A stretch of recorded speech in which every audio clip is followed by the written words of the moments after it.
Today in this video we will see, why do house prices keep rising? The economics behind real estate boom.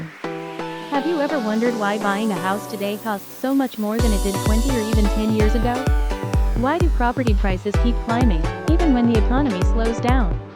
Today, we're breaking down the real economics behind rising house prices, and trust me, it's not just greed. It's a whole system at work.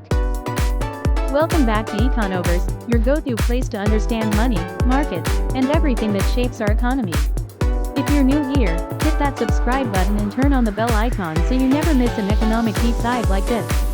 Now, let's decode the mystery behind skyrocketing housing prices.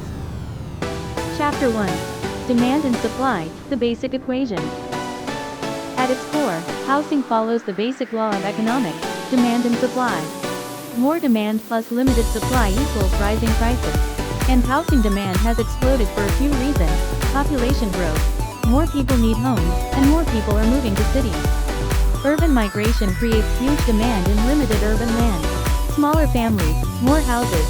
Even though population growth is slowing, families are getting smaller, meaning more houses are needed per person. Changing lifestyles. People want bigger spaces, second homes, or investment properties. All of this adds to demand. Now let's look at supply. It's not keeping up, land is limited, especially in big cities.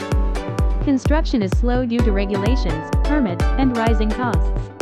And sometimes, developers intentionally limit new supply to keep prices high. The result? A classic case of high demand meeting low supply, pushing prices up. Chapter 2. Easy money and low interest rates. Here's another powerful force. Money has been cheap. When central banks set low interest rates, borrowing becomes easier. Home loans become more affordable, and more people rush to buy property.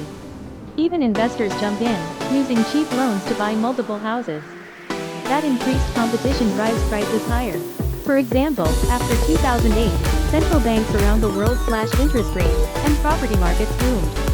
Cheap credit turns real estate into an attractive and accessible asset, until demand once again outpaces supply. Chapter 3. Real estate as an investment. Housing isn't just about shelter anymore, it's a wealth-building tool.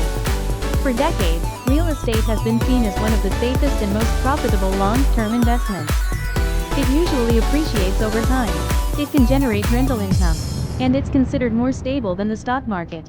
So, investors, from individuals to big corporations, buy homes not to live in them, but to grow their money.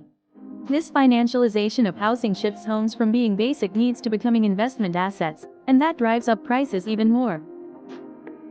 Chapter 4. Construction costs and inflation. Let's not forget the rising cost of building homes. Material like steel, cement, and lumber have become more expensive. Labor costs have increased. Regulations and safety standards have become stricter. All these push construction costs higher, which developers pass on to buyers, resulting in higher house prices. Plus, general inflation plays a role. As the value of money drops over time, property, a tangible asset, holds its value and often rises faster than inflation itself. Chapter 5. Global trends and urbanization. Lastly, global forces shape housing markets too. Cities like London, New York, Mumbai, and Tokyo attract international investors who buy properties as safe havens for their money. At the same time, rapid urbanization means rural populations are shifting into cities faster than new homes can be built. The result? Demand soars, supply lags behind, and prices climb higher and higher. Will house prices ever fall? Many people wonder, will house prices ever stop rising? The truth is, prices can cool down temporarily during recessions or interest rate hikes. But over the long term, unless supply increases dramatically or demand collapses, it tends to remain upward. Real estate reflects economic growth, population trends, and financial systems, not just bricks and mortars.